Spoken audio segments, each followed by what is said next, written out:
keteladanan Rasul yang paling penting adalah Rasulullah itu senantiasa zikrullah, senantiasa ingat kepada Allah setiap saat, setiap keadaan. Dan Rasulullah SAW selain tidak pernah lupa kepada Allah,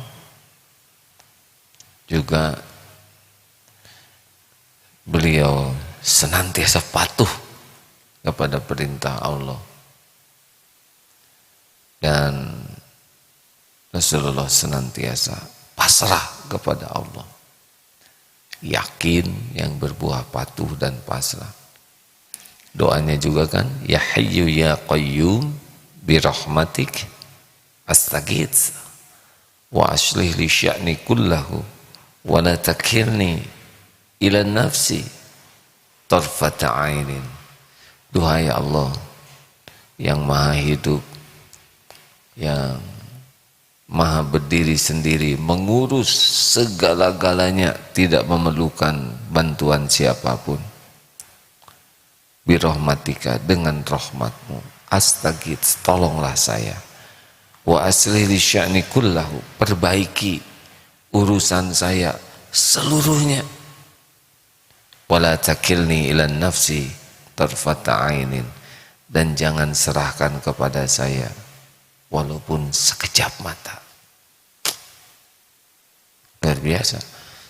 Jadi berpikir Rasul dibimbing oleh Allah, ucapan Rasulullah dituntun oleh Allah, sikapnya juga penuh dengan tuntunan dari Allah. Masya Allah.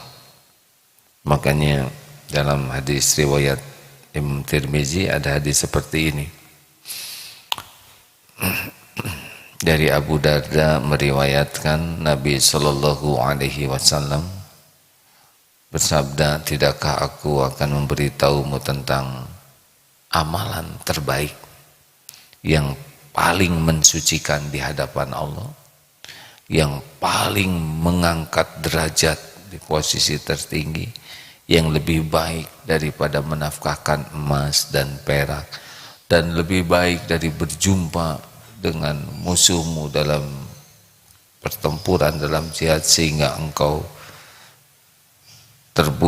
membunuh atau terbunuh di jalan Allah.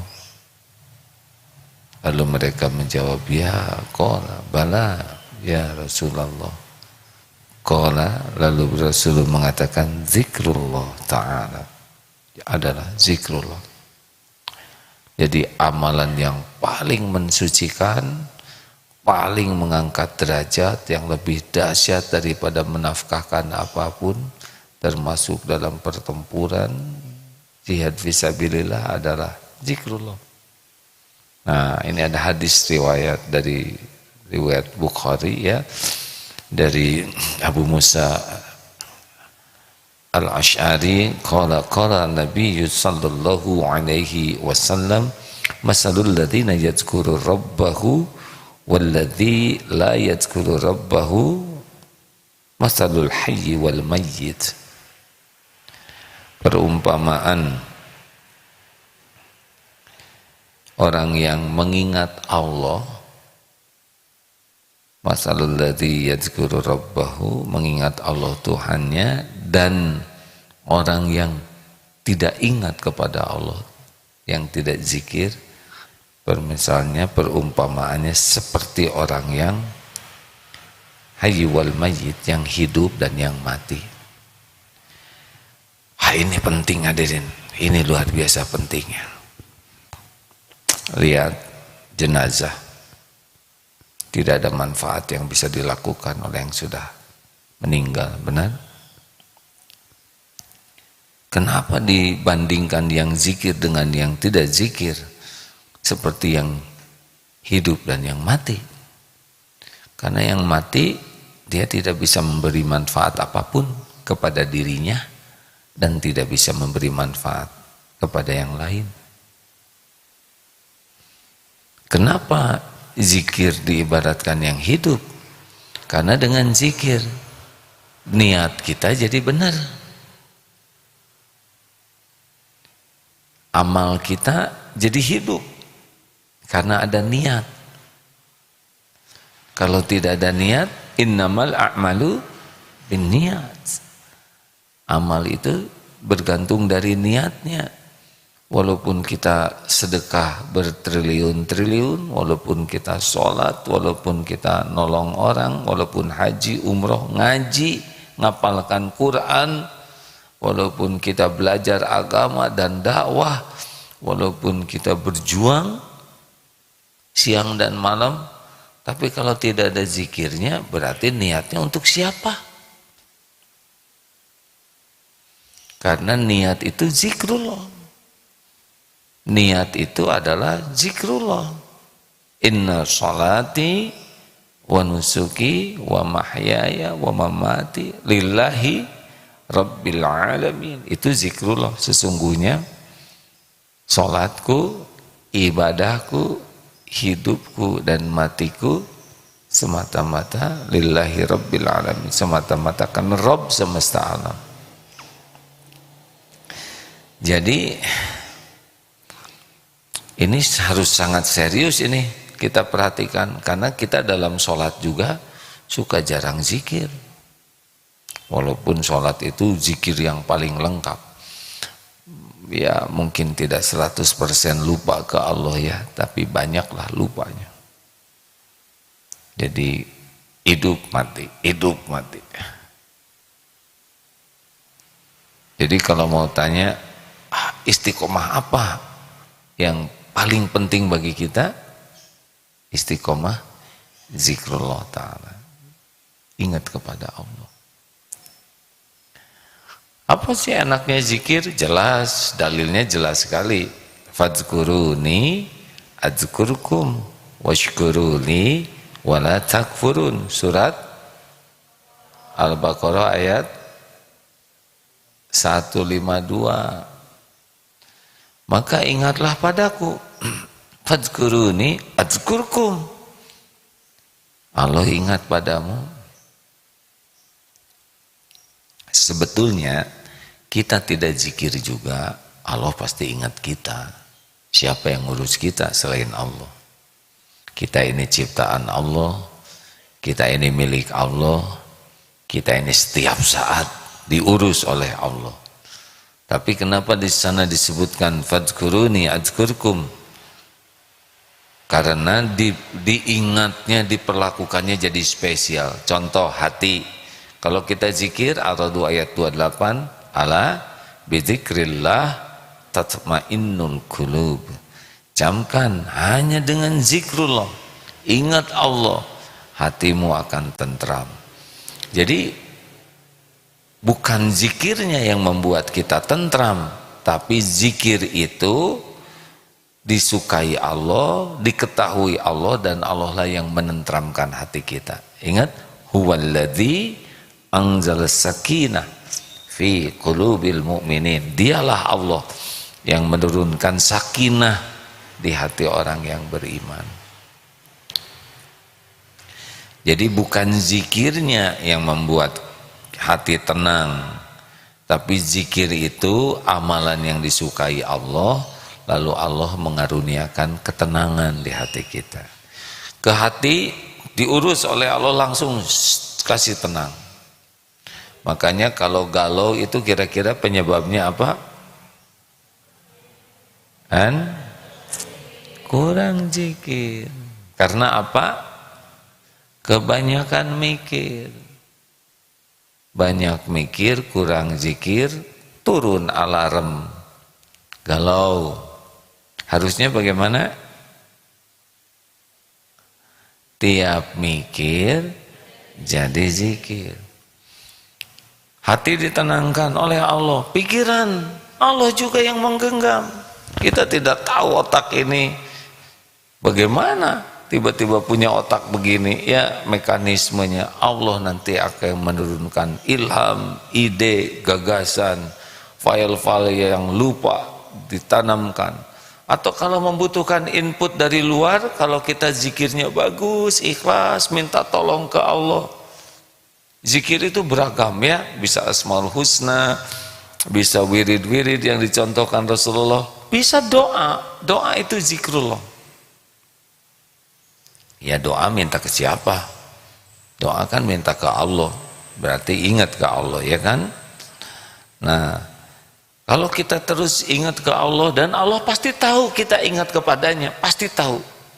Nanti Allah kalau memang tidak ada stok dalam ingatan kita karena ilmunya belum masuk, nanti Allah gerakan. Kita ketemu buku, ada yang ngasih hadiah, ada yang ngajarin, ya pokoknya mudah bagi Allah mengatur input itu masuk ke otak kita. Seperti halnya pagi ini tidak mungkin terjadi illa biiznillah, tanpa izin Allah. Semoga Allah menuntun ini yang bicara ini ya jadi jalan ilmu yang benar. Makanya sebelum ceramah harus minta tolong kepada Allah, karena setan nipu terus supaya niatnya salah, supaya omongannya salah. Nauzubillahi min dzalik. Tapi Allah menguasai segala tipu daya siapapun. Kalau kita doa, Rabbi shrahli sadri wa yassirli amri wahlul 'uqdatam min lisani yafqahu qawli, minta tolong ke Allah. Rabbi zidni ilma warzuqni fahma. Allah Maha mendengar tiap doa. Allah bimbing kita. Kalau kita zikirnya kuat, bagus, ingat Allah, minta tolong ke Allah terus, mudah. Allah gerakan apa saja, semuanya milik Allah. Allah tahu ilmu yang kita perlukan. Nanti ke perpustakaan, Allah gerakan kita ambil buku yang ilmunya memang manfaat bagi kita. Ilmu kan luas sekali, banyak sekali, tidak mungkin semuanya harus kita pelajari sekaligus. Waktu kita terbatas, kemampuan terbatas. Tapi Allah nanti pilihkan. Enak kan? Allah nanti nolong kita untuk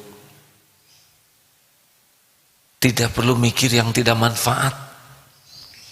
Kan kita segala dipikir. Kalau yang punya HP itu segala dibaca, segala dilihat. Itu kenapa begitu kurang zikir? Kalau zikirnya bagus, nanti yang dilihat itu yang disukai Allah. Kalau zikirnya tidak bagus, HP itu bisa melihat segala macam itu. Lalu apa yang sangat penting lagi dari buah zikrullah?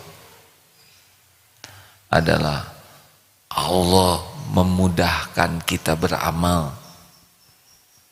Allah memberikan taufik, hadiah karena kita banyak zikir. Jadi pengen beramal, pengen baca Quran, ingin sedekah. Ketika 1000-an dengan 100.000, kalau pakai zikir, yang mana yang bakal keluar? 200.000. Kenapa? Karena ada 100 lagi. Nah, pendek kata, kalau banyak zikir, Allah membimbing kita bisa beramal yang optimal. Begitu, yang tadinya malas sholat tapi kita zikir terus jadi pengen sholat, jadi pengen wudhu. Dan kalau kita zikirnya bagus, pengen aja nolong orang itu. Oleh Allah dipertemukan dengan orang yang perlu kita tolong, dan kita nolongnya itu ringan, dibuat ringan oleh Allah dan ditolong. Jadi ikhlas, gak ngarep-ngarep apa-apa dari yang ditolong. Terus makin banyak zikir, makin banyak pertolongan Allah. Wa ana ma'ahu idza dzakaroni, dan Allah bersama kita sepanjang kita zikir.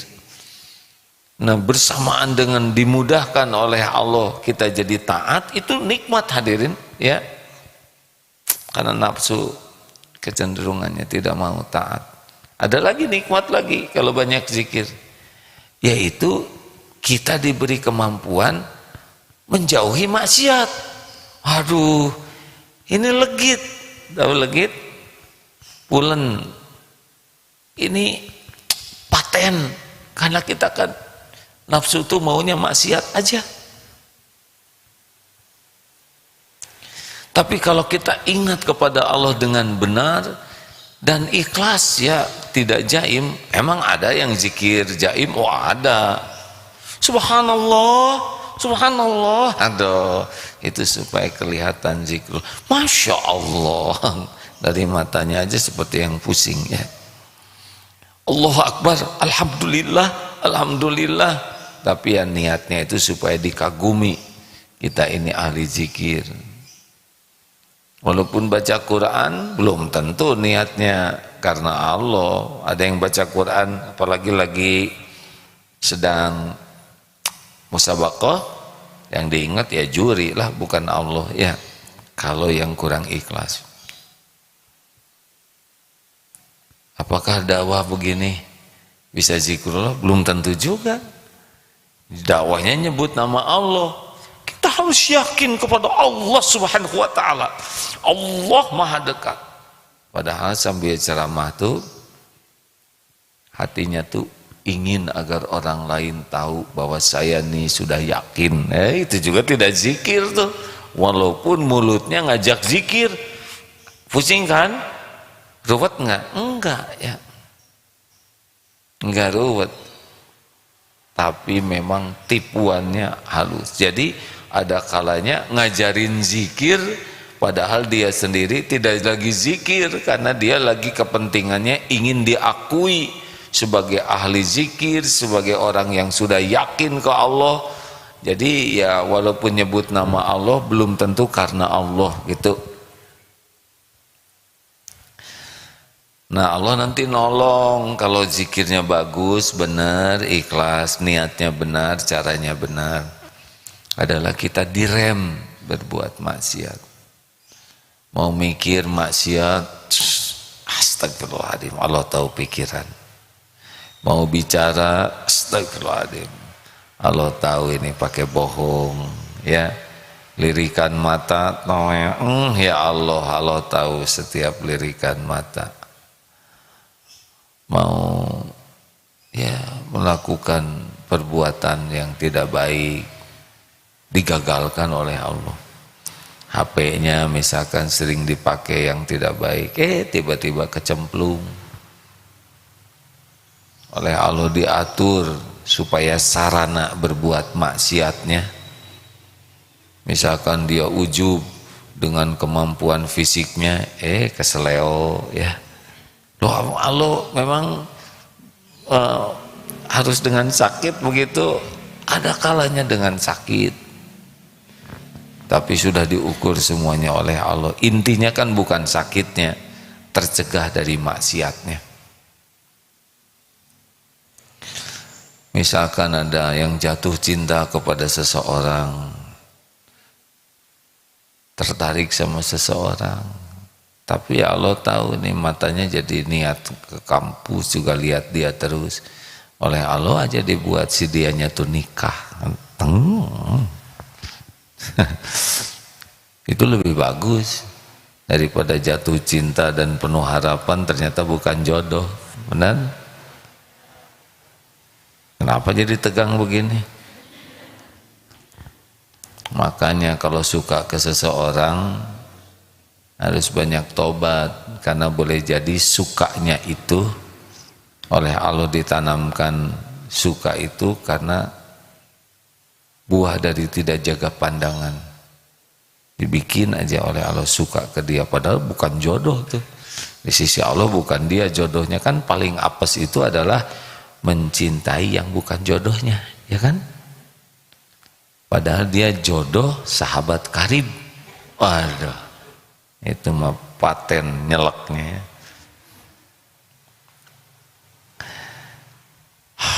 Allah tahu siapa yang terbaik, apa yang terbaik bagi kita.